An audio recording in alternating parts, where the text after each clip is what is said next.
Tyler Herro, what a finisher he's become. Lane, Oladipo, oh! That's right, you better mean mug after you dunk on somebody that way.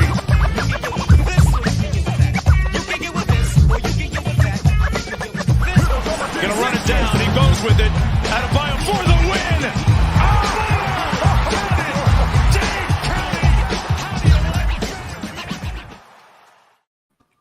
win! Yeah! Welcome to the basement, ladies and gentlemen. Well, y'all know the rules. We cook everybody, and everybody can get cooked down here. So, regular season over, we usually do the post-game shows, but Pat Riley dropped some major bars the other day. And so we felt it was only right that we let it breathe for a day, let everybody else get their takes out, and then we come on here and let y'all know what we thought about everything Pat Riley said. So, want to introduce the panel. Got my man Jonathan Robinson pulling double duty as both a panelist and the producer. Appreciate you, my boy. And of course, y'all heard him in the spaces earlier, but they joined me on the stream. We got 3 members of the Kane gang. We got my boy TJ, my man Threat, and my boy Kendall down there on the bottom. So let's get into it a little bit. Pat Riley dropped a lot of jewels, and he spoke on a bunch of different areas of concerns, topics during his presser. So we're gonna get into a few of them individually. First off, I want to start with Tyler Herro, because Tyler Herro came out in his exit interviews and just pretty much planted his flag saying that he wanted to start. And then Pat Riley came out and said, fuck all that. If you want to start, come in here and you earn it like everybody else. So let's start with Pat's comments on Tyler Herro. We're going to start with you, TJ. What were your primary takeaways from the way Pat talked about, Tyler Herro wanting to start and just his overall season? I kind of think he view it like how we think it. We view, Tyler Herro's season like, yeah, that was cool and all. You did your thing. You averaged your 20 or whatever. Like, that's good. He recognized that he's only 22, which is, that's just a fact. He is a young boy. But that 6th man of the year stuff, that's fine. That don't mean nothing moving into next year. That starter talk don't mean nothing. Shout out my dog. That starter talk don't mean nothing. You got to earn it. You feel me? He said that he has to be a two-way player. Like, that matters. He has to get stronger. He recognized like Tyler Herro got flaws just like all these other players that's on these rosters. So he ain't gas him up too much. He ain't put him down. He just recognized Tyler Herro for what he is. He a skinny dude who get buckets, and he got to get better. So I like what Pat did. My guy Pat he wasn't holding nothing back for nobody. No, for sure. Ramlakan, we're going to come to you because we're going to get to the resident Tyler Herro stand last. We're going to come to you, Ramlakan. What were your main takeaways from Pat Riley's comments on Tyler Herro? I think he just kept it down the middle. Like, he talked about, the potential that he can still become a better player, that, we've seen the development from other guys, and that how Tyler can become that guy. But he kept it real. He said that it might take some time for him to become that guy. We have to capitalize on the Jimmy era. And the other point is, he said that, hey, he has to improve and he has to be better. During the regular season, if you just went off the regular season, he definitely earned a starting spot. But if you look at the playoffs and the way he got hunted and the way he wasn't able to get to his spots, it kind of makes you double think if he's that starting guy yet, or do you still bring him off the bench? You still nurture him. You still let him grow from there. But like I said, I liked how Pat Riley, he just kept it 100% down the middle. He kept it real on both sides. He didn't, say we're done with Tyler Herro. He's not our guy. He kept it saying like, hey, this is a potential piece that we can build around moving forward. But he also acknowledged that the flaws that he had as well. So I liked what he said about Tyler Herro. Yeah, I think that we can get a lot of that from the comments. Like, I think that's from Pat Riley's comments that we're going to get a lot of that, where he pretty much kept it down the middle on some guys. It felt a little slanted in the case of some others. We'll talk about them too, but it felt like he kept them mostly down the middle for most of them. But I agree with what you said 1,000%. Want to thank my man Darius Jordan for coming here with the random $5 dono. He said, pack up Duncan in that broke podcast. That weak handle Tyler Herro used before a trap come, and he throw it off the backboard. BBL Lowry get stuck. Listen, I do kind of want to get into some of those Duncan Robinson comments from his pod too, and we will definitely do that. Yes, indeed. I'm gonna say what they said in the private chat. Boy, Gavin, you is a menace, and we're not gonna allow you to come up here and do that to us, bro, because we'll take off right with your ass.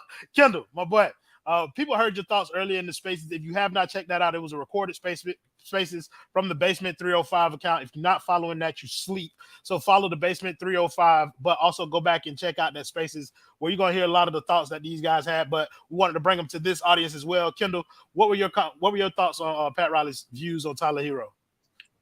First and foremost, I want to say David Sampson, send the DM to at the Basement 305, and we'll see what we can do because you loyal and you've been rocking with us for a minute, bro. So we're gonna see what we can do. Just send us a DM and we're gonna talk it out. But in terms of boy wonder where his game went in the playoffs. It was. I liked it, man. I liked it because it's coming out early. Yeah, you know what I'm saying. You know, I always got it's always a trick up there. Man, come on now. Yeah, I just gotta get to that bit. You know what I'm saying? Brett called me something crazy before we hopped on this shit. I'm in that mode. But yeah, you know, I liked it because it's like, bro, like Braun after his first trip, earn not giving. You know what I'm saying? We're not giving nothing out like that. You know what I'm saying? Nowhere. Even Bam went through his progression to even become a starter. Bam ain't just, you know, hop in there, get it started. He had to work for it. He never asked for it. And, you know, it is, I understand where Tyler coming from, but it's just like, bro, the timing of it is like, I think he's talented enough to start in this league? Yeah, for sure. I wanted to see Tyler start in the playoffs. Like, that was something I called for. You feel me? But, bro, it never happened. I trust Spo. And so it is what it is. So, and it's like, to say that, like, after that performance, bro, the timing was off. I didn't like it. But I love the fact that Pat clapped back and was just like, all right, bro, you got to come in there and you got to show us something different. Like, because, you know, you a heater. Like, you a microwave off the bench in the regular season, which is cool, which is great for us. We need it. And it definitely helps our team be who they were this season and going forward. But, bro, like, when it comes to being a starter, bro, like, I can understand why the pushback is like, your defense not good enough, you know what I'm saying?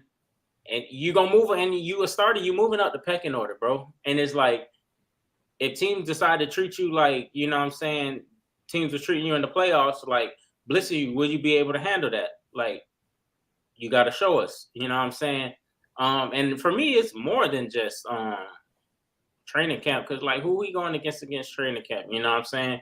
There's some good defenders out there, but at the same time, them your teammates. It ain't the same. But yeah, like, Tyler, he shouldn't have said that. You know what I'm saying? This season, I had high hopes for that boy, especially going into the playoffs. He didn't meet them. And I just like the way like Pat, I mean, just floored that shit and was just like, nah, bro, like, that shit that you do and the appeal that you got from the fans that's not the same for the organization, in the sense of, like, you know what I'm saying, we're not gonna coddle you. Like, you got to show us something. Yeah. So I think for me, I agree with most of what you said. I differ in terms of, like, his timing. I think if he didn't do it now, like, now's the time for him to kind of make that kind of proclamation. He just had his best season, probably as a pro, best regular season. He won a 6 Man of the Year award. He saw some pieces in there that he was better than. Let's just be honest. He's better than our starting two. Like, he's one of our 5 best players. So he has every right to feel like he should be in that starting lineup. But everything else you said, spot on. Threat. Since you're the Tyler Herro stan, I kind of want you to do both. I want you to give me your thoughts on what Tyler Herro said about wanting to start, and then I want to hear your thoughts on Pat's reaction to that. I'm gonna just keep it 1,000, man. It's just way too much chatter coming out of the Tyler Herro camp. From the first week of the season, I mean, before the season even started, I'm in the Luka and Trey conversation. You held that standard for about 10 games, dog, and then it was clipped for that. You know what I'm saying? And then your pops get out here and say the Heat are a 500 team without Tyler Herro, and then we make an Eastern Conference Finals run without the likes of Tyler Herro being effective at all. And now you're calling to be a starter when you were practically benched in the playoffs. You didn't play the same minutes that you played at all in the regular season at all. We didn't see you really log in those fourth quarter minutes. We didn't see you play to that potential that you played with in the regular season. So it's too much chatter and not enough just hooping, bro. Like, let your play do the talking. Let everything work itself out. You don't. There should be no talking at all. Just your play should have did the talking for you. If you was pooping like how you're supposed to hoop, then you wouldn't be saying I should be a starter in this league. You would have been starting already. You would have been starting in the finals today. You know what I'm saying? So like, it's just too much chatter for me. And as far as the Pat Riley comments go, me and Pat Riley see it the same way. I'm a Tyler Herro stan, but like I said, we got to keep it 1,000. He was amazing this regular season. I gave him his flowers all regular season. I amped him up. I hyped him up. I gave him what he was supposed to give throughout the whole regular season. And I just feel like I gotta, you know what I'm saying, dish out that hate now to kind of match that, because that's what I seen. I can only speak on what I seen. So I got to give back what you gave me. And that was a piss poor performance that you gave us in the playoffs. So you know what I'm saying, I got to come with that fire right back at you. Pat did talk about the things that he did well on defense as well. He said he moved his feet a lot better this year, which I agree. It's all about leverage now and bulking up with even more strength and using that to be a better defender. And I agree with Pat. With Pat, everything that Pat said, I felt like was accurate. He has the offensive tools. He needs to put on more weight, and then we'll see where he goes from there.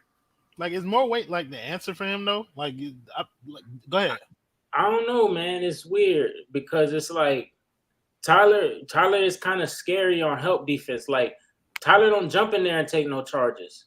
Like, it was a few times people got beat off the dribble in that Boston series, and he'll like try to swipe in and get up out of there.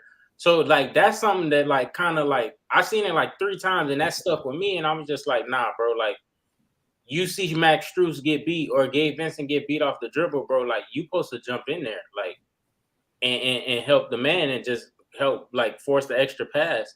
But one thing I was surprised that Pat didn't touch on, honestly, was the injury history. And it's just like 3 years in a row, you know what I'm saying? And this year it just happened at the worst time, like possible. Like, no excuses for his performance. I mean, because he was playing bad before that. So I don't accredit like his performance in the playoffs to the injury, but like something got to change in there somewhere. I understand what you're saying, Kendall, as far as him not being the best help defender. But I think that's part of, okay, if you don't believe you can make an impactful play, or if you feel like you're going to foul them and they're going to be able to power through and get an and one, maybe you'd just rather not stick yourself in the nose. So I do think him added some more muscle would help. You know what I mean? He's still a young guy. Like, he still has another 15, 20 pounds of muscle, in my opinion, to add. Like, he's going to develop. He's going to have muscle maturity. He's still a young guy. That extra muscle is going to help him. It's going to help him be more explosive as well. Like, I don't think people understand, if you put on muscle the right way, it can help you be more explosive. And if he can just get that little extra size, so when players are backing him down, trying to bully him, he can just be a little more effective. It's not going to be a 50%, 75% different, but 10% better Tyler Herro than last year on the defensive end is a good start. And you got to start somewhere. So give me that 10% with those 10 pounds, and I think you'll be good. Yeah, but to Kendall's point, though, I think part of that, the willingness that you're talking about, him not being willing to stick his nose in there, that's a core part of our defense, helping the helper, bro. Like, him being there is essential to what we try to do defensively. And I think that's more to what we're talking about. Like, the defensive side of the ball, sure, he's made some improvements, but by no means is Tyler Herro at this point in his career like even a serviceable defender. Like, Brad's terrible on that side of the ball. And so that's like what Pat was talking about.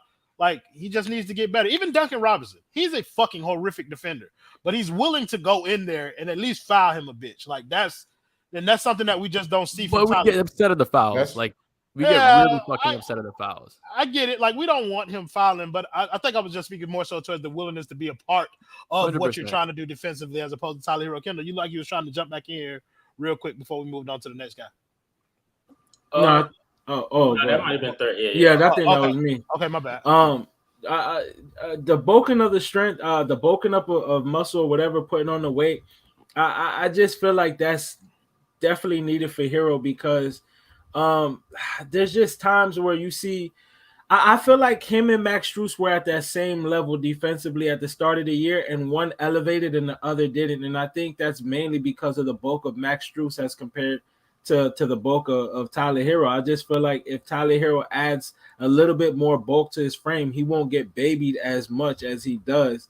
Not saying that he needs to become a world-class defender. He has to just be playable.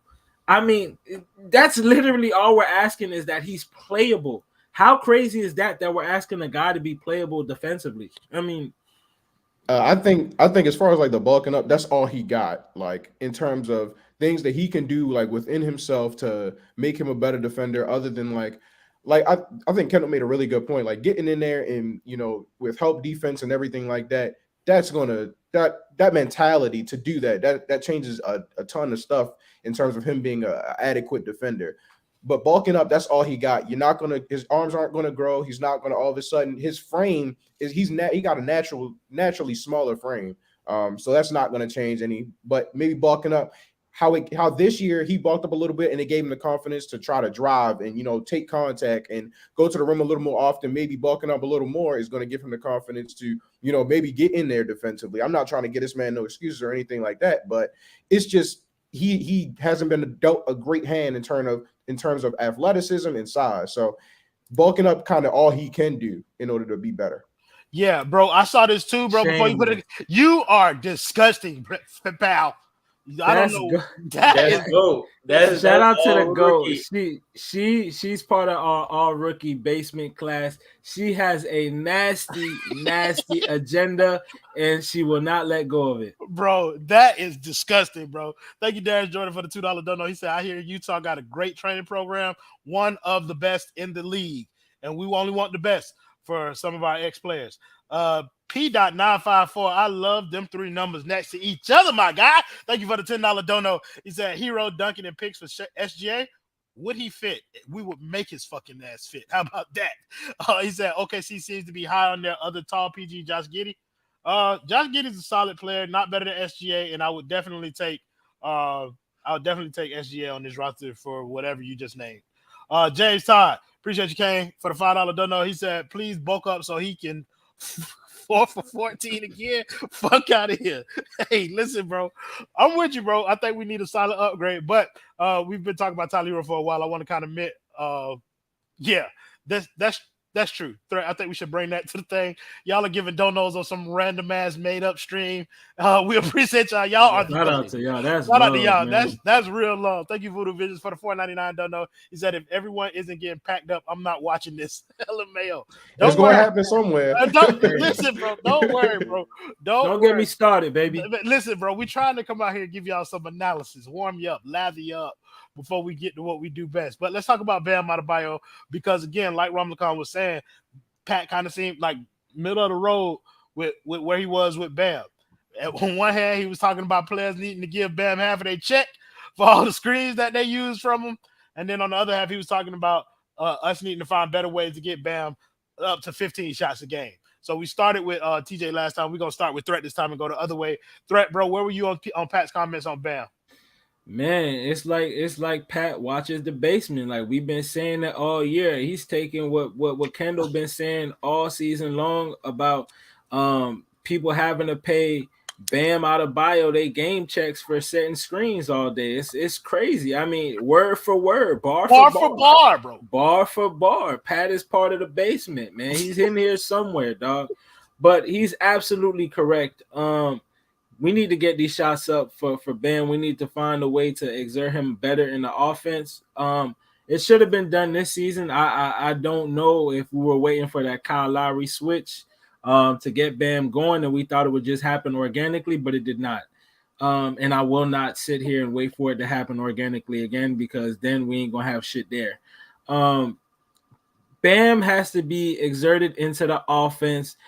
One, by his teammates finding him in the post for once, running set plays for him for once, and then 3, he has to get a post move and a post he has to develop a post move, a counter move, and then he has to find a way to get to the basket with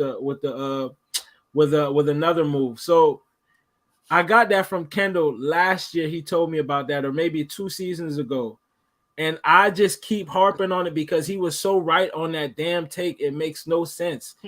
If he develops that, we can easily see that 15 shots a game and his points per game average go up.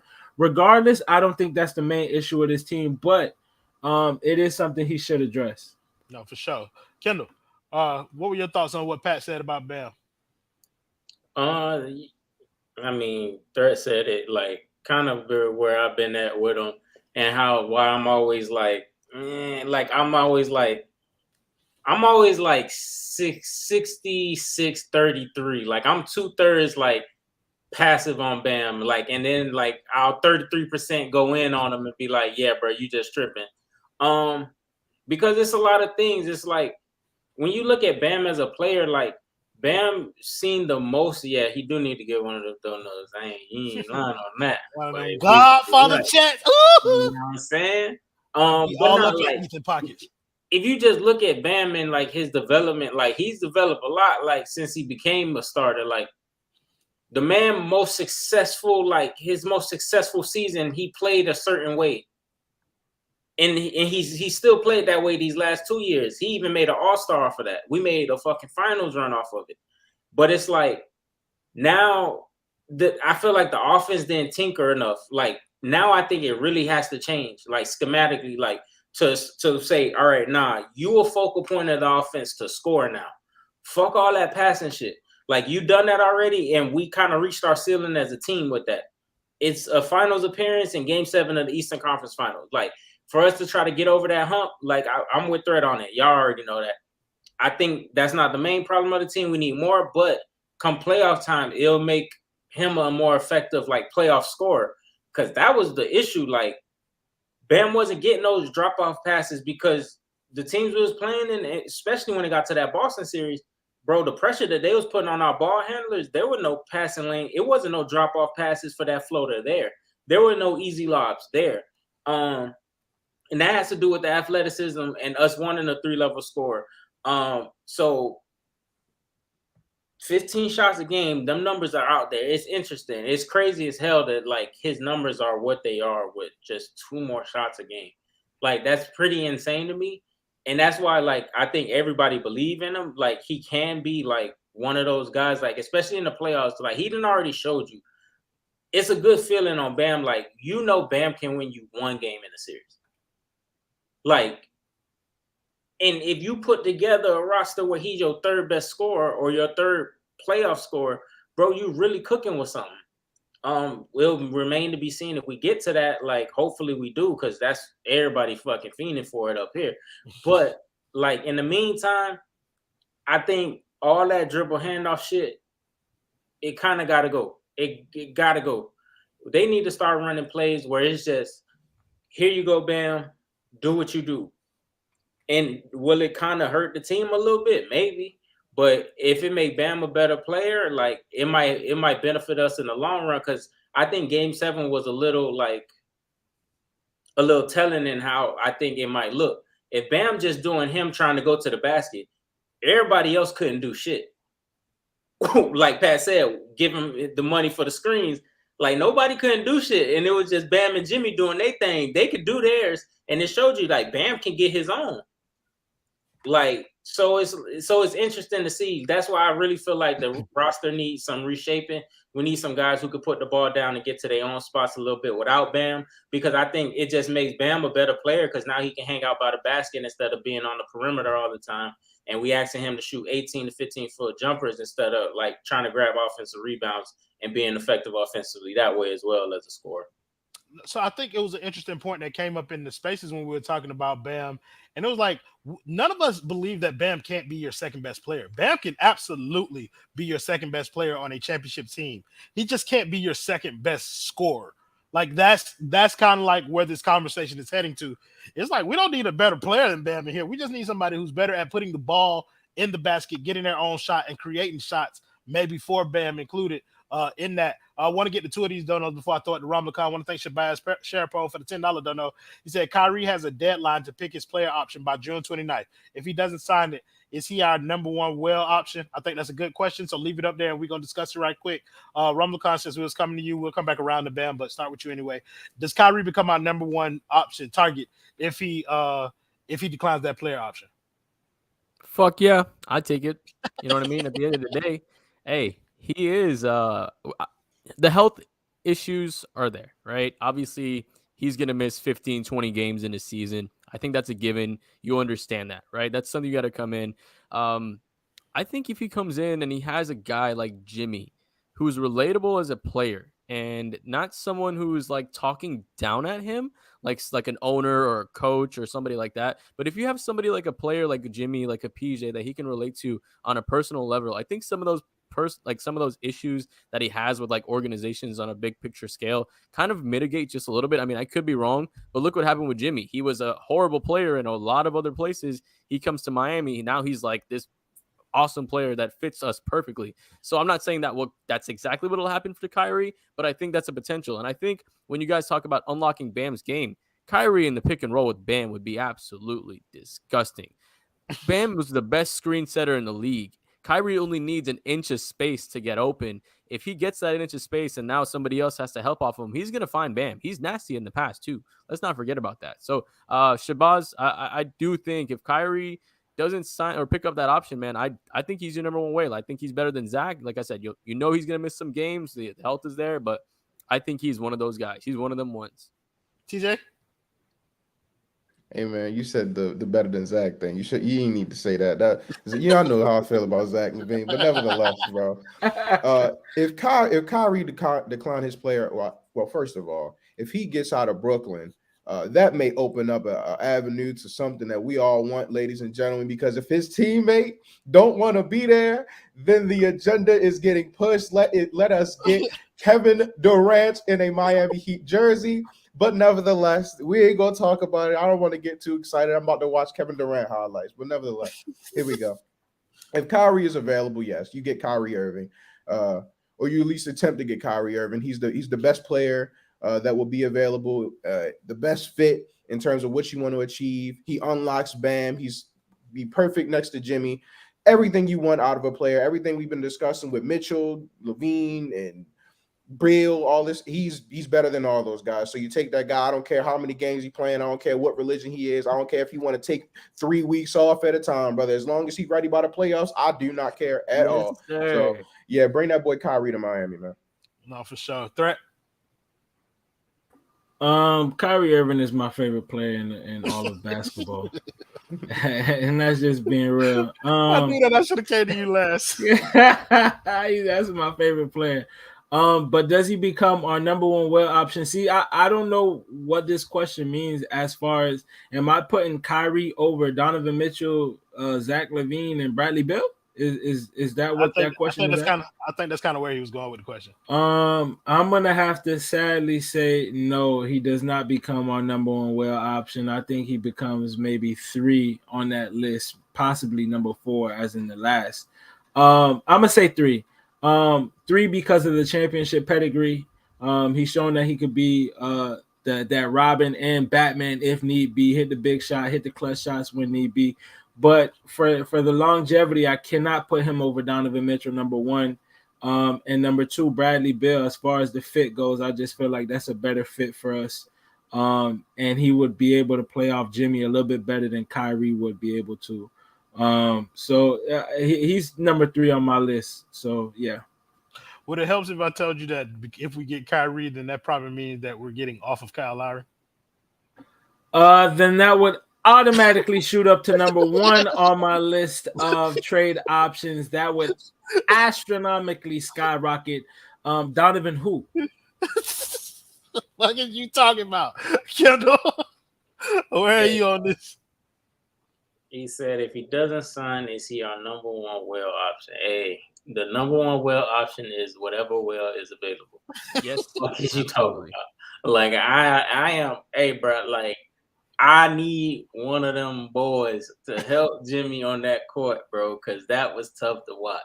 And even somebody out there to help Bam, because I think if you put another premier scorer on this team, like I just think then, bro, like you give Spo 3 premier players, like I just think that he could cook up some crazy shit, and I just think that the Miami Heat will be a problem. Like 53 wins, maybe 60, bro. Like, Fuck the regular season. We can get 40 wins just to make the playoffs. Like, that's all yeah, that matters. no, let's not even talk. But I'm saying we're gonna be a show to watch every night. Like, it'll be entertaining as shit. You know what I'm saying? And Kyrie, bro, like, hey man, that boy gets busy, and like Jonathan said, him and Bam in the pick and roll, bro. Like, he don't need much space. Kyrie, y'all just go look up the dribble package, bro. Like, he's different, he's tough. Yeah, he get hurt. Yeah, he got a little couple shit going on, but bro, I don't care about that. I feel like the man, he got respect in him. Like, I think he understands. Like, he's like one of those type of people. He's just like, he feel like he better than the Brooklyn Nets as a whole.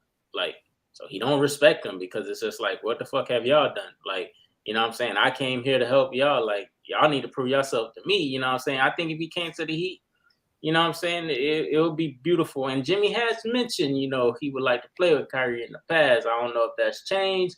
But, you know, some feelings may be hurt, like, if it came to that.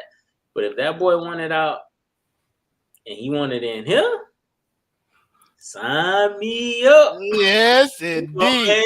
TJ say, sign me up. One thing I want to say real quick before you get to the dono, for the people who keep bringing up the injury, I never get that argument from people, because the main people who make that claim, who complain about the injuries, are people who are Tyler Herro stans. Tyler Herro has missed 20 plus games back-to-back seasons. I mean, the injury history, like Kendall says, is a huge concern, and it just gets swept under the rug, bro. Like, it's not a thing, bro. He's 22 with a major injury history, bro. Like, listen, I for anybody who kind of is questioning how Kyrie Irving can help this team, I'll harken you back to a game where Brooklyn played Miami this year, and Miami was pretty much kicking their ass the whole game, and Kyrie almost brought Brooklyn back by him fucking self in the fourth quarter. He was having a terrible game, and in the fourth quarter almost brought his team back to win that game. That man is an amazing offensive talent, and yes, you do take him if it's available. Thank you, BB, for the $10 dono. He said the person who needs to bulk up the most is Duncan. He's 6'8" with a 7-foot wingspan. His behind should be a stretch full. We stay playing him as shooting guard. Biggs would get tired of chasing him around. We should not play Duncan Robinson at all. He should not be on this fucking roster. Do not come in here talking that shit about fucking Duncan Robinson. We don't care. He will not be here. Caleb Isma, thank you for the $1.99 dono. He said, get Bam some interior protect help and a stretch five. Can we stop this, bro? Can we stop this? Is that the same player? Is that like two different players? Like, it's a lot, bro. Just real quick. I know we got another dono, but yeah, this whole Bam to the 4 thing, like, bro, I understand. I understand it. But it is basketball, and it is 2022. Bruce Brown plays the 4. Bruce Brown is 6'3", bro. Positions do not matter. It's all about what can a player do, bro. If you want Bam to protect the rim, Bam can protect the rim. What do you need Bam to protect? What do you need around Bam in order for him to protect the rim? You need some 4s and some 3s and some 2s and some 1s who can switch. And if you got BBL getting blown past, if you got Max Strus on the floor getting blown past, you gotta switch everything, and you gotta take Bam away from the rim. So it don't matter if you got a 5 in there. It don't matter who's playing the 5, bro. Like, that stretch big stuff, having to play next to Bam, it's not necessary. And I done seen it all over Twitter over and over again. We got to put Bam at the 4. Niggas is talking about putting Yurt 7 at the 5. Like, that's disgusting, bro. Bro, listen, like, and it don't matter where Bam plays in the regular season. In the playoffs, he's going to be the fucking 5. Exactly. Anyway, he's going to be there. But go ahead, Thurk. I got a quick question for you, TJ, just real quick. Do you feel like, even though we are talking about the positionless stuff and stuff like that, do you feel like that maybe we can better preserve Bam if we pull him away from the rim and have him more as a perimeter defender throughout the season, and then, you know, unleash him as that rim protector as a 5 in the postseason? Or nah, that's not, you're not feeling that? I think the best use of Bam's skill set is you want him guarding the other team's best player defensively, and in an ideal world, Bam don't have to do a whole lot offensively. It's pick and roll, get some little stuff right there. And then on defense, he guards the best player, whoever that is. If it's Embiid, he's playing Embiid. If it's James Harden, if it's Kyrie, it don't matter who it is, have him on that guy. And you want a roster that's flexible enough for him to be able to do that. Is that him playing at the 4? Is that him playing the 5? That's a different discussion. That's based on whoever that person is next to him. But I don't think it's 100% necessary to preserve Bam to have a big next to him, because a lot of times, bro, that don't even matter. Like Brook Lopez being on the court, yeah, that's cool. But like, it don't matter if the best lineups that you play is Giannis at the 5 and Brook Lopez getting schemed off the floor anyway. Like it don't matter. So it's all about who else is on the roster, not necessarily Bam has to play the 4 in order to be successful. I think that's ridiculous. No, that's facts. But no, we did. Thank you, Darius Jordan, for the $5 donut. He said, I've seen Kyrie embarrass franchises on the court, stomping Lucky in Boston. Who the fuck is Lucky? He said, Tyler wish he had that type of handle. Tyler will never be Kyrie Irving, and you should not even put his name in the same sentence. Thank you, Darius Jordan, again for the $5 dono. He said Kyrie can take days off for Ramadan, sage the locker room, play in Jesus sandals, not eat food, and still get past more people than Tyler. That's a bar. Those are absolute facts. Me Jr. said Kyrie sage mode ain't no joke. Bro, Kyrie is a demon, bro. We didn't get the that was a great Naruto reference, by the way. Yeah, but no, we didn't get the TJ and Jonathan. So we're gonna go back to Jonathan real quick on the Bam, on Pat Riley's comments on Bam. How did you feel about those? What were your biggest takeaways from that? I think my biggest takeaway is something you guys mentioned, just kind of subliminal, like is when they were talking about finding Jimmy another scorer. He mentioned, hey, Bam needs to become like a better scorer. And you guys kind of all touched on it and trying to get him 15 shots is like, that's the next step for him. Like we talk about the next step for all these other young guys. Like this has to be the next step for him. And it's not just going to be him. It's going to be up to Coach Spoelstra and the other players to make sure that he gets his spots and gets his looks. Like we saw in the postseason where he can be most efficient and how he can be dominant. Like there were a couple of games in these playoffs, not a lot of them, but there were a couple of games in these playoffs where he showed absolute dominance. So if you can continue to like look at that film, understand how he got into those spots, how he created the mismatches that he did, when he bullied Jaylen Brown down low, like that's not something you would see a long time ago. That's something you want to see him do more often. To threat points, develop that post move and that counter move and that double counter, whatever. Make sure you get that happen. So when you have a guy that's smaller than you, you don't just take a jump shot. You take him to the rim, you get that post move, and you can finish over him just because you're taller than them and you can get that body into them. So I think making sure that I think the most interesting thing that Pat said was just that Bam could become that scorer. And I'm just interested to see how they develop that if they don't make a move, and if they do make a move, what he becomes as far as a scorer. Okay. TJ? Wow. That boy went on camera. Yeah, I agree with everybody. I think Bam's game needs to change. Not necessarily like him in general. I just think the way that they use him needs to change. And I think that's the point. That's where I've gone to, like, as the season's ended and as I've got time to reflect, like he should be more like skilled Capella. And Capella kind of sounds like an insult to Bam because he's a whole lot better than Capella. But in terms of how he should be used offensively, it should be more like screen and roll. Hey, we get the ball in this spot. We get to the little floaters that Bam likes to use. He should be attacking mismatches. I think that's where the growth has to come. He has to be more aggressive when he gets smaller guys on him, go to the rim. And I think there's better ways to use Bam's skill set than when we want a Bam to be aggressive. It more so looks like him running downhill, trying to get past people. If he can't, he's pushing people off, just trying to use his strength and like bowl through guys instead of, using his skill. His best skill is like his passing and his ability to be, agile and be quicker than these guys. And I just don't think when we get aggressive Bam, it looks how it's supposed to look. So I think you just get him easier looks by putting him in better position, as we said a bunch of times. And then we'll see. We don't need 15 shots from Bam. We can get 13 shots from Bam. We can get 10 shots from Bam. As long as he's getting it in good spots where he can attack and be aggressive, then I'm not going to care about how many shots he's taking.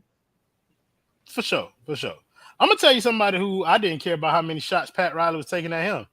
Kyle Lowry. Here we go. The mayonnaise man. The Cheeto chaser. The burger boy.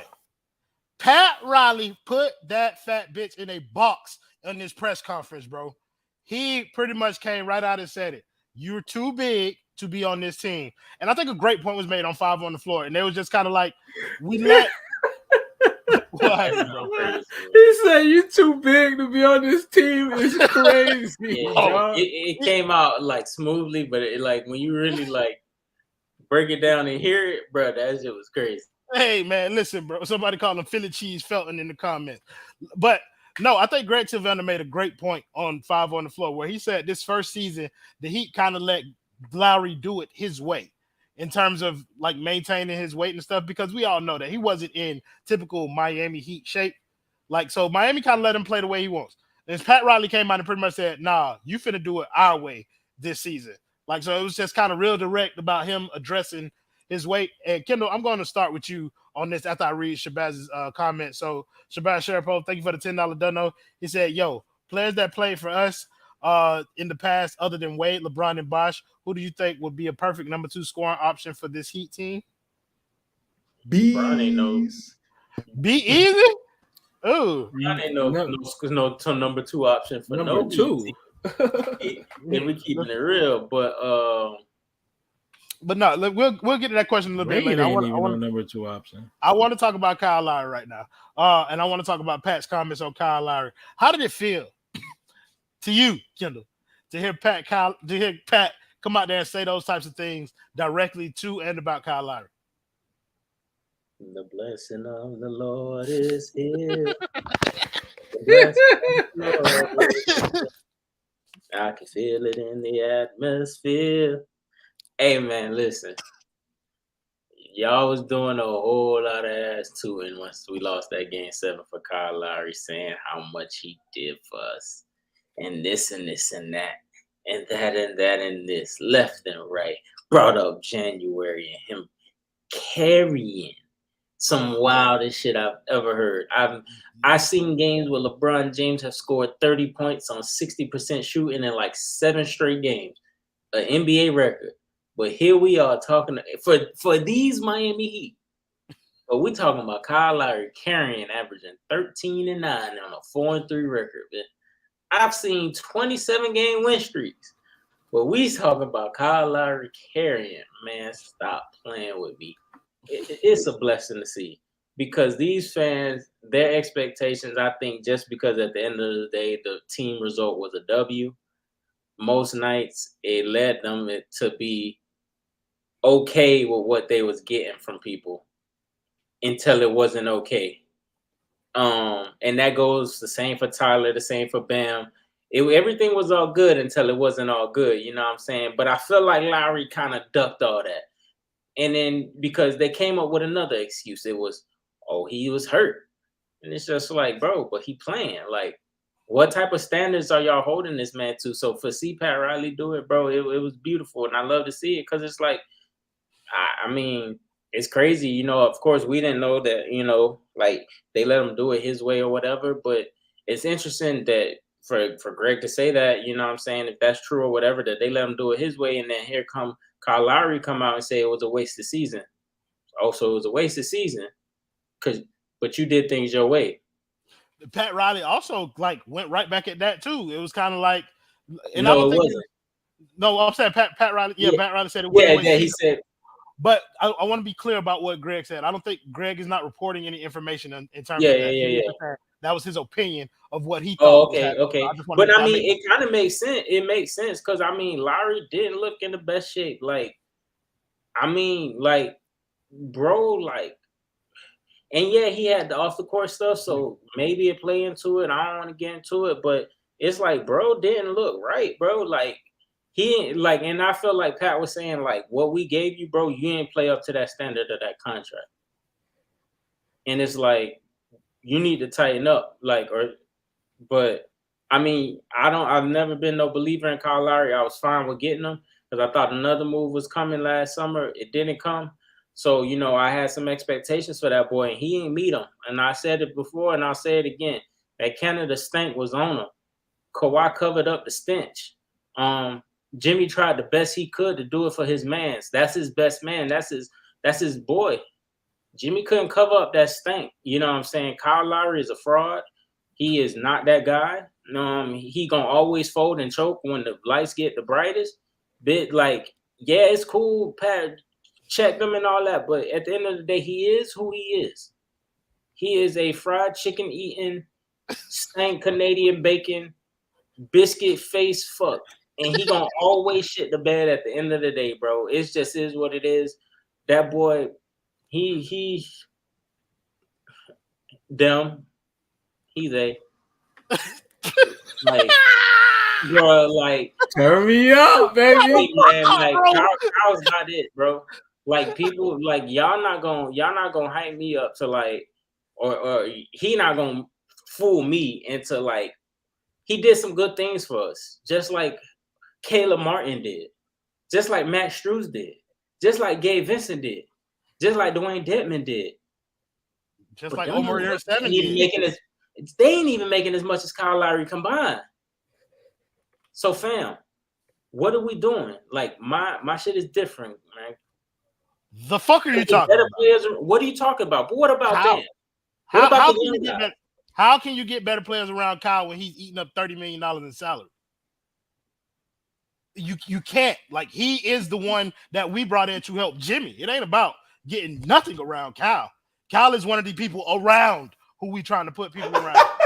Exactly, bro. I know Ramakan gotta go in a couple of minutes, so I want you. And I saw you warming up over there like a relief pitcher threat. Don't worry, I got you, my boy. But Ramakan, I do kind of want to hear your thoughts before you slide on what Pat was saying about Kyle Lowry. He was, I said it earlier, brutally honest, and I think when he signed Kyle Lowry and what he got this season, he was upset with what he got, and you can see that this isn't the Kyle Lowry that he expected for this season. This team won, like you said, Royal, because of many other reasons. Like, it wasn't just because of Kyle Lowry. Like, for sure, there were, he helped with some things, but at the end of the day, he wasn't the reason that, we were an amazing team. It was a factor of everybody combining and doing that. So I think, like you said, man, Kyle Lowry he's going to be on the decline. Royal, you mentioned, or you retweeted something about how Iguodala looked after the year. I'm worried about the same thing with Kyle Lowry. Like, I really am, because when you have a point guard who this year didn't attack the rim maybe 20 times all year, like, when you have a guy that's doing that, right? When you have a guy that's not even willing to take the shot and all he's doing is pushing the pace, I mean, he's not giving you $30 million worth of anything. Like, that's not what you're getting from him at all. So Kyle, in my opinion, like, when we got him, I was not a fan. Like, I've never been a big fan of Kyle Lowry. So yeah, man, I hope that we can get rid of him, to be honest. You know what I mean? At the end of the day, that's all I want. Like, I don't feel like he's a good fit with this team. He didn't help Bam get into his spots like you expected him to do. He didn't score and be that guy next to Jimmy like you wanted him to do. Like, what is he doing? He doesn't have a spot on this team. Gabe Vincent showed better moments in the playoffs than him. I say fucking run with Gabe Vincent. Let Kyle go. That's a wild place that we got to, considering the hype that we placed on what Kyle's like impact would be on this team. I'm there too, by the way. About starting Gabe, and like, I am totally fine with them moving Kyle like for pieces or a piece, and Gabe being our starting point guard, bro. Because I like. Okay. Okay, John. I'm finna take the shackles off, bro. I'm sorry, bro. We know why y'all here, bro. We know who y'all want to see. Like, shackles off his feet, so he can dance. Hey, and I'm finna make his ass wait again for this dono. Thank you, Darius Jordan, for the $2 dono. He said a lot of them push pace passes went out of bounds. DeMarco about it. Oh, boy, it was like 2K out there. Hey man. But listen, threat. Look, a lot of this stuff is the kind of stuff that we was talking about all year long. You were the least optimistic about Kyle Lowry on the panel, and even during the regular season, bro. All right, Ramakan. But even during the regular season, we were talking about how it's not looking like we thought it would look. But go ahead, man. How did you feel about Pat getting in our bag and going and exposing it to the media world?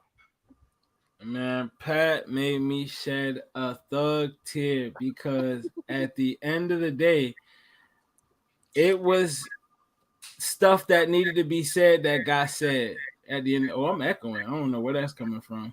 But it's stuff that needed to be said that ended up getting said.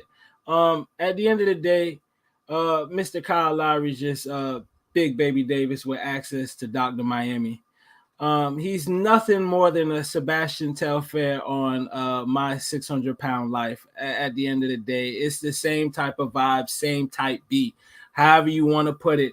It was a whole lot of push passes and vibes, a whole lot of ass and vibes, a whole lot of nothing and vibes is what Kyle Lowry provided us for majority of the season. Kendall hinted on it, and I talked about it in the spaces. Everybody wants to bring up this big ass lie that he carried us throughout January. Bro, we went 4-3. He averaged 13 points and 9 assists. Carry who? How can you say this team is built on depth and say that we got carried by Kyle Lowry in the month of January? Is it Uchiwali or is it one Mike? Make up your mind. You know what I'm saying? We saw what carrying looks like in the playoffs. Jimmy Butler did that. That's what carrying looks like. Not a whole lot of push passes. Everybody talking about he was going to unlock Bam. Unlock what? Unlock what? Like, he didn't unlock shit. He unlocked the fridge. That's what he learned how to do in Miami. He unlocked Subway. He found access to Subway when it's closed and shut down, and he still found a way in that motherfucker. I don't know how. A whole lot of this Kyle Lowry adds to and has to stop. I don't know why all of a sudden we've crowned him like he's Dwayne Wade, like he's championship caliber for us. That was Kawhi who did that for that guy. He was a fraud before that, and he's showing us he's a fraud now, bro. He said, wake him up when the real season starts. Bro, the real season came and went. Sleeping Beauty, your ass was asleep, bro. You never showed up. Wake your ass up next season. Get your ass in the gym. I'll join in there with you. Me and you are the same size, but you play in the league. That should never happen. That shouldn't be a thing. That should not be. We should not be the same weight. And you're a starting point guard for my team. I'm sick of that shit. That shit is ridiculous, dog. Like, that shit doesn't make sense. I think I could beat him in a foot race. That's how out of shape Kyle. And I haven't ran since 11th grade. I have not sprinted since 11th grade gym class, and I think I could beat Kyle Lowry in a foot race. You know what I'm saying? I'm just sick of this shit. It's just a whole lot of ass jiggling and vibes. You know what I'm saying? If I wanted a Kardashian here, I would holler at Khloe, Kim, or something else. We don't need another Kardashian in Miami, dog. Enough is enough. I'm tired of the BBL shit. Yo, they are your minions have sprinkled up. They are cooking that boy in the comments, bro. That boy said he got Hall of Fame plate protector. That is different, bro. That is different, bro. What else that boy said? Cause I saw something else. That shit was funny. I can't find it right now because now I got to produce that Rumble here. TJ, shit. What were your thoughts on Pat's comments on Lowry? All right, bro. You made me go at the threat. Yeah, that ain't fair, yo. But it's all good. Hey, he said what he said, man. He a basement disciple, bro. Shout out my boy Pat. Like, that boy Kyle, man. He's major mid, bro. The playoffs was nasty, bro. Like, you were begging for him to just show up and do something, and you can't have him not shooting and Bam not looking at the rim. Like, something gotta give, bro. Like, I mean, and then for that January stuff, if Kyle Lowry carried us, y'all better say that Caleb Martin carried us. Y'all better say that Omer Yurtseven carried us. Y'all better say Udonis Haslem carried us.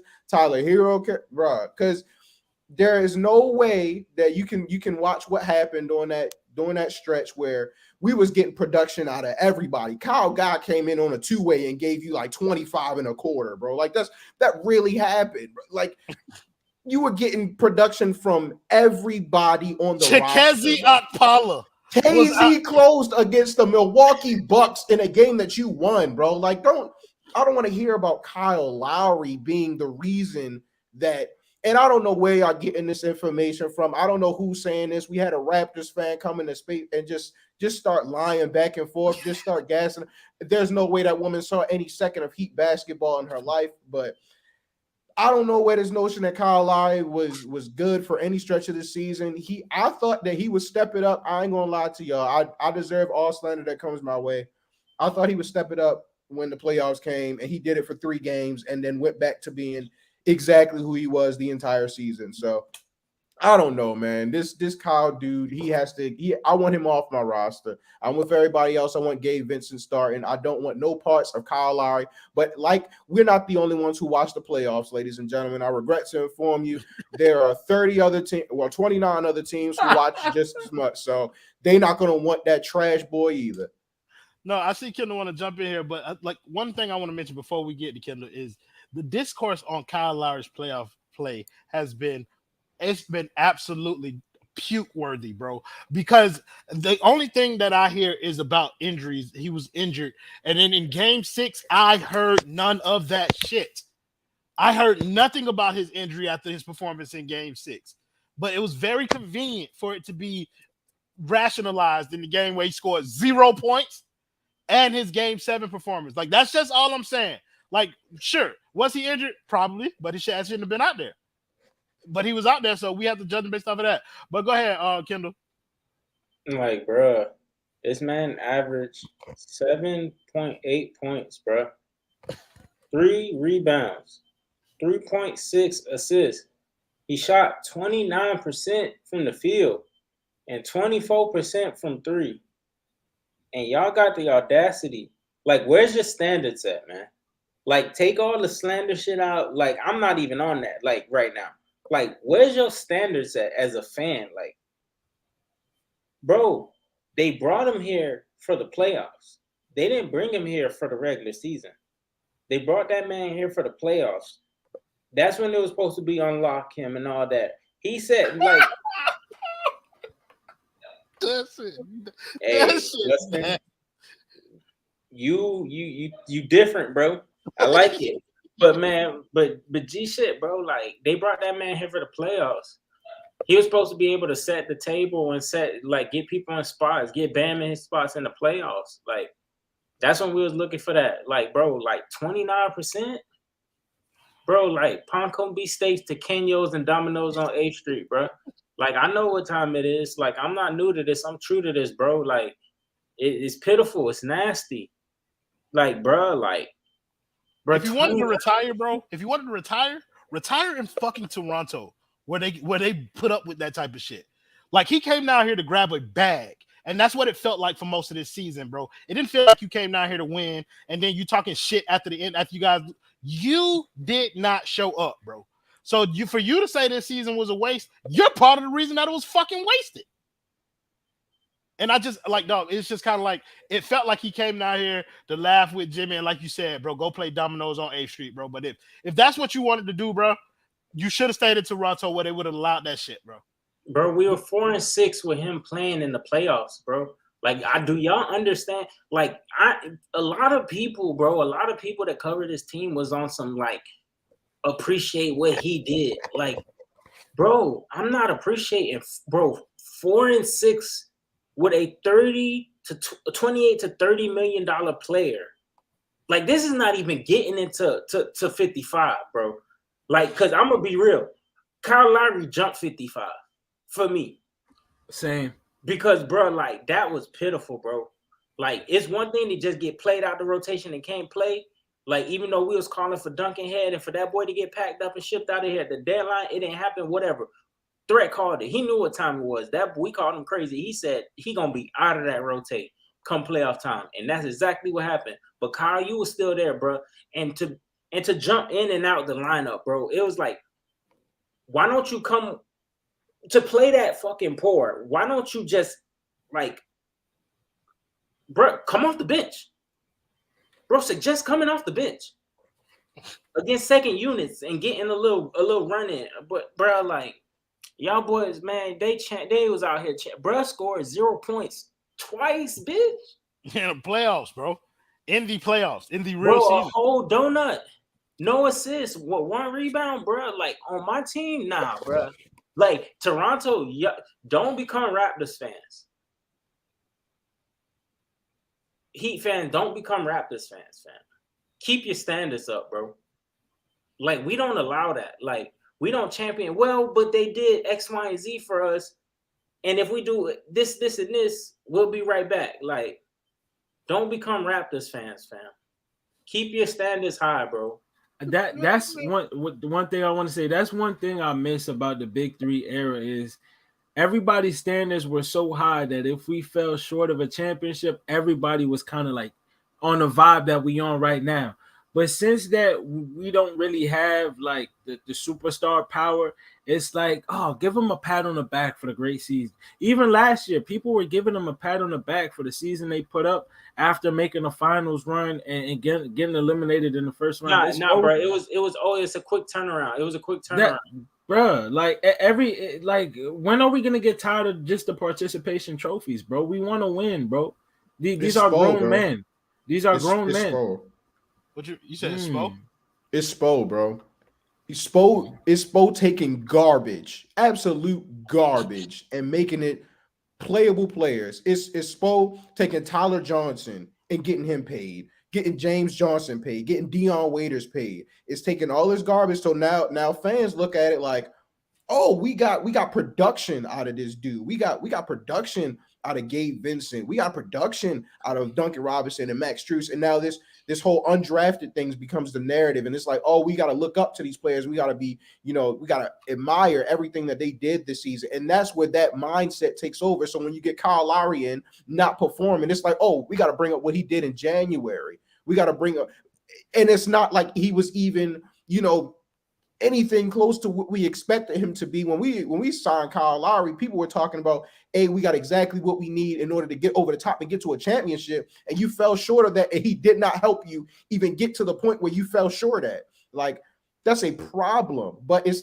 this whole thing. It has been this way ever since, like Threat said, ever since that Big Three was over and we shifted from D-Wade, Braun. Now we got all these culture and guts and we play real hard and we are tough out and we are tough competition for anybody who we play against, bro. And now, like, look at what happens, bro. Look at what happens. That's a fact, though. That's a fact, though, bro. And I think, damn, I never even thought about the Spo's part in this, like in the mentality of Heat fans. But essentially, they do go to him, bro. That we have enough shit. Like, that is a mentality that's beginning to seep into everybody. And even in terms of things like when you're clearly watching a team that could use more talent, like, it's like, no, we have enough. And people are basing their opinions on this team on those words. And sometimes that could be counterproductive. It's weird though, because it's like Spo has to say that, bro. Like, it's not like it's like, what do y'all think? Like, the management, like, same with Pat Riley. People are like, oh, a lot of people trying to point out the negatives that Pat Riley said. That, like, bro, we know he ain't gonna go up there and trash his own players, bro. Like, he just walked the straight and narrow line with everybody. He was 50-50 down the middle. Like, Spo gonna say we got enough because in his mind, like, he liked that at his job.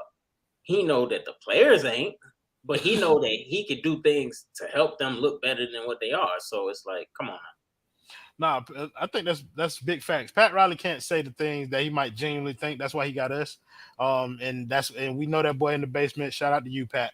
Like, leave a comment sometime. You know what I'm saying? The boy, we ain't gonna tell nobody. We promise. We ain't gonna tell nobody. We've been on here about an hour, and I don't even feel like we got into this bag too deep. So I don't know if y'all boys want to do about 10 more minutes so that we can just kind of like get everybody's thoughts that they didn't kind of get out or whatever. We'll do about 10 more minutes. So we'll start with you, Kendall. About 10? 55. 50. You want to do another hour? No. I'm 55. Mr. Oh, I was about to say, if you want to do another hour, then you're more than welcome to host this shit, my brother, but I will be out.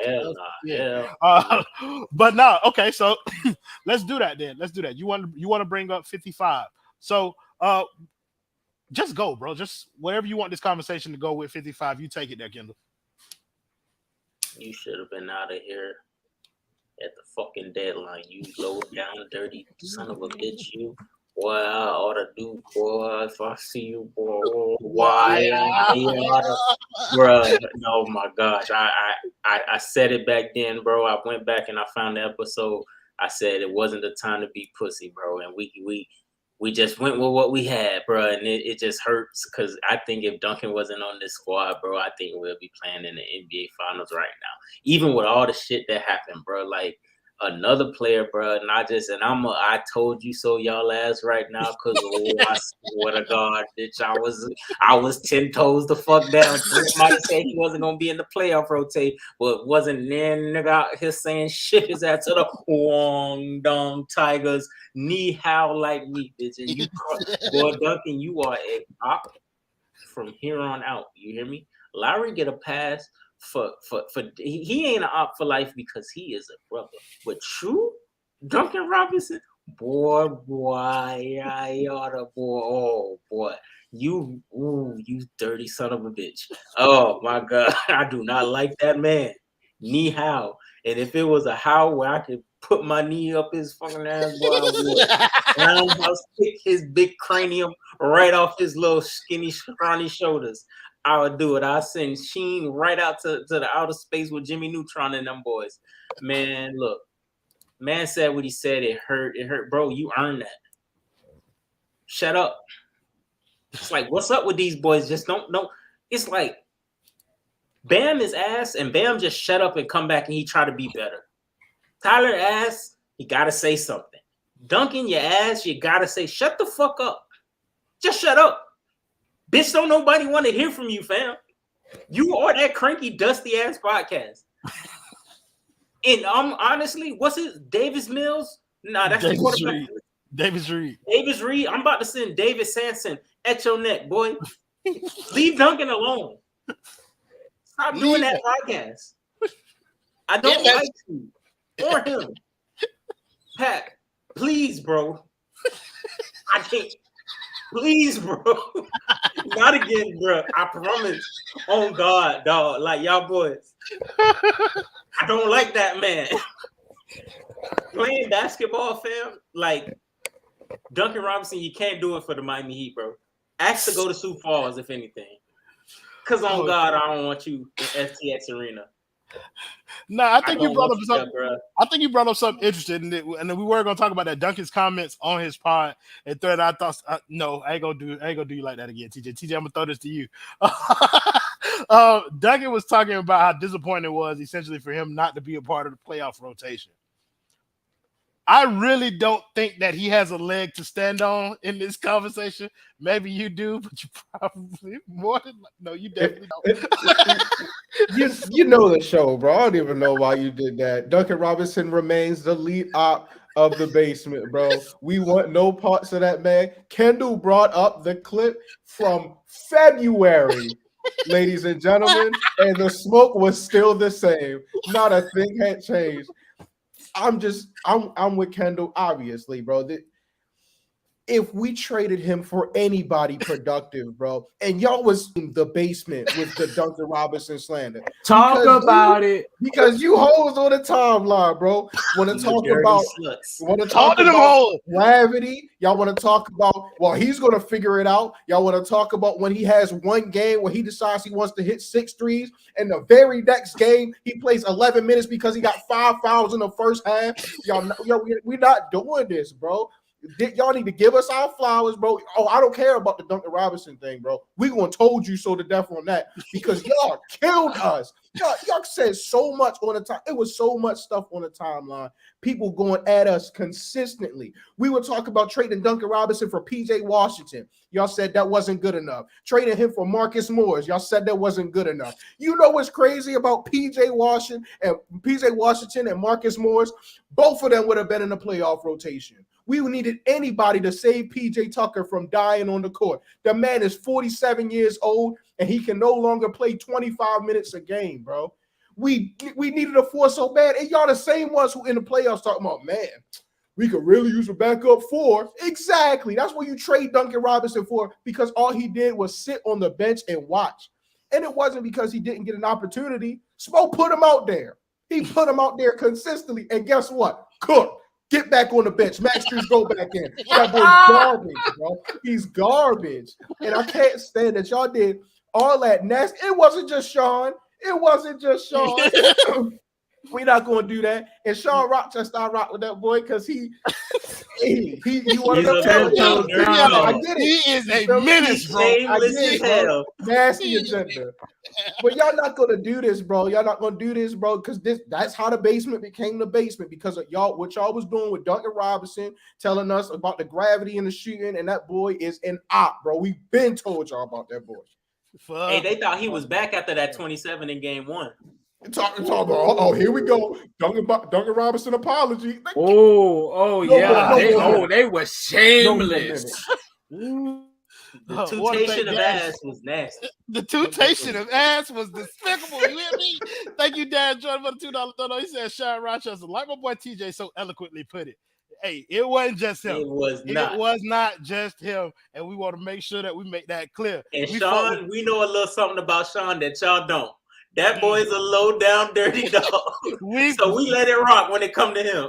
We fought with Sean Rochester. I don't know if y'all knew that or not, but we fought with Sean Rochester in the basement because that boy agenda rivals some of the nastiest that we've seen on the Twitter timeline. Well, I ain't even gonna hold y'all. Like, I know before we let the man threat cook right fast, we got 212 people on some random ass stream that we just told y'all about 30 minutes before we're going to do it. We fuck with y'all. We appreciate y'all for joining us. But make sure that if y'all going to watch, y'all make sure y'all leave us a like down there. Run them comments up. Let us know what y'all think of the conversation. Anything y'all do in that regard helps us, helps the brand, helps us try and get more of this content out to you. The more likes we get on this type of shit, the more Ethan going to make us do this type of shit. So y'all go ahead and y'all run them likes up for us. Threat. My man. Duncan Robinson, man. Op numero uno, bro. Like, oh man, it's really looking like op numero uno 1A and 1B. Honestly, the way it's looking between Duncan Robinson and op Lowry. I hate to say I told you so, but we told you so. Just like my brothers have already said, we told you, motherfuckers. We told you. They said we don't know ball, and we were casuals for saying Duncan for Harrison Barnes in November. Oh my! And now all you see is trade packages from Duncan Robinson guys all throughout the offseason. You seeing guys talk about get this guy and get that guy when we've been harping it all season. I mean, the agendas that are going on are so nasty. He put up 26 in a game, and people saying we need to write sorries, and they were saying, "Oh, I told you so's." You motherfuckers can't do it like us. This shit is different. This shit, our shit stick. Y'all shit don't stick. It fucking hurt. Hey, it fucking hurt when we write threat. It fucking like it burn these bitches up on the inside. I don't think people know that, bro. I'm gonna let you get yourself, but I don't think people know that, bro. Everybody on the timeline who hate us, we appreciate y'all because guess what? We like that type of shit. I ain't even gonna hold you. I like y'all motherfuckers not liking me, to be real. If you do like me, God bless you. You know, you a different breed too. But if you don't like me, please be in my mentions because bitch, I be having time. But go ahead, Threat, continue. We sorry.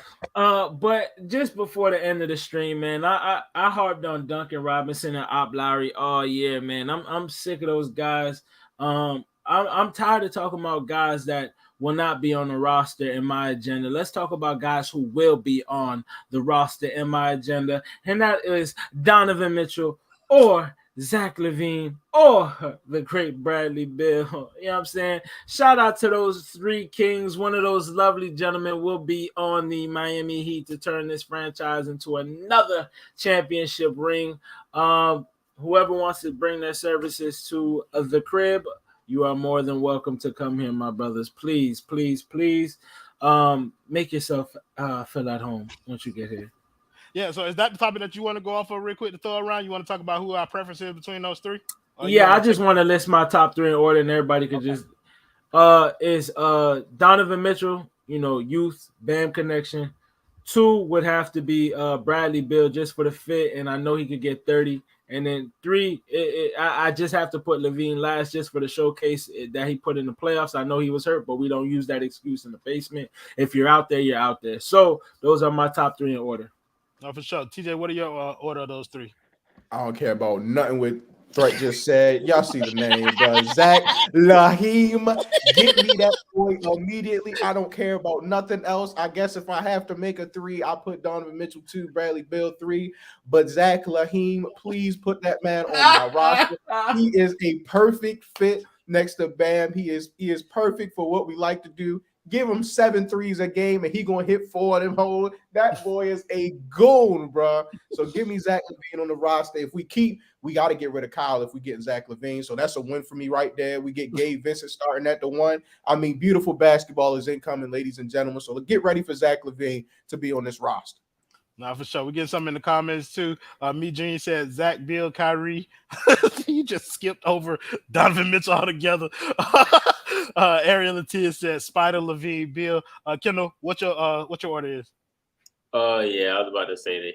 I wish you didn't put that Canadian comment up, but I have to agree with the man across the border, Admiral Colonel Latias. Somehow snuck and found Wi-Fi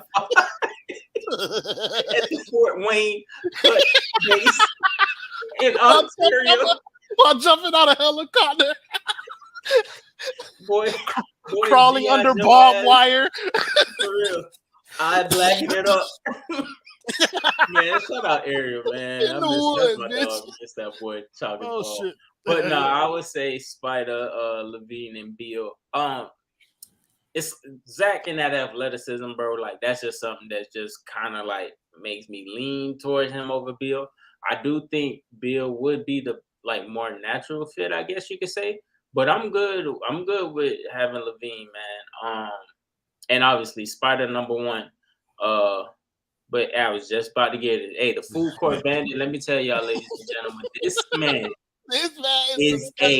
this man right here. That brother is disgusting. This man does 3 laps in your local food court just for samples. That's how nasty the food court bandit is, man. He's shameless as hell. He ate food out of Southland Mall's food court for numbers of years to keep himself fed. Like, it's a sad life that he lived. But, I mean, that's my guy. He rocked with us, and that is basement. Remember, that boy is basement first class all rookie team. Yes, he is. Yes, but he yeah, is. hey, but if Kyrie jumped to number 2 for me, because I done seen him do it at the most ultimate level. And that boy there, I don't think it's a soul in this league besides Bam Adebayo that could check him. Because I seen him do some ridiculous things to Kawhi Leonard when he was like in his 3rd, 4th year. So, Spider, Kyrie, Levine, Beal. Yeah, I think I'm going with.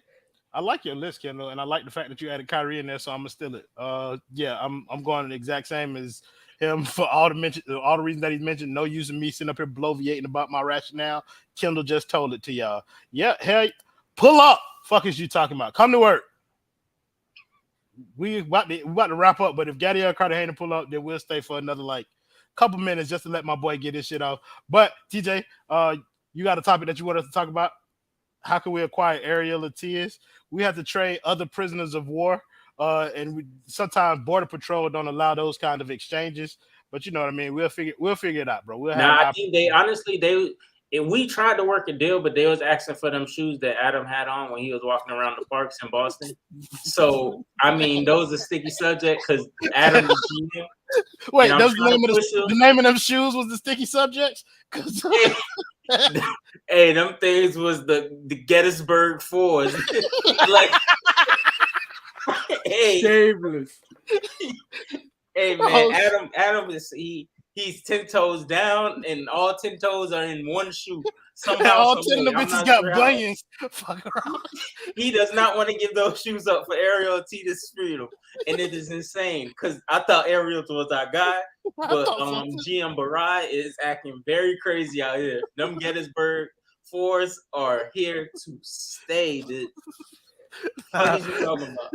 TJ, we wanted to get to the topic. I don't know if you had one, but fucking make one up. Go ahead. Okay, I don't know, bro.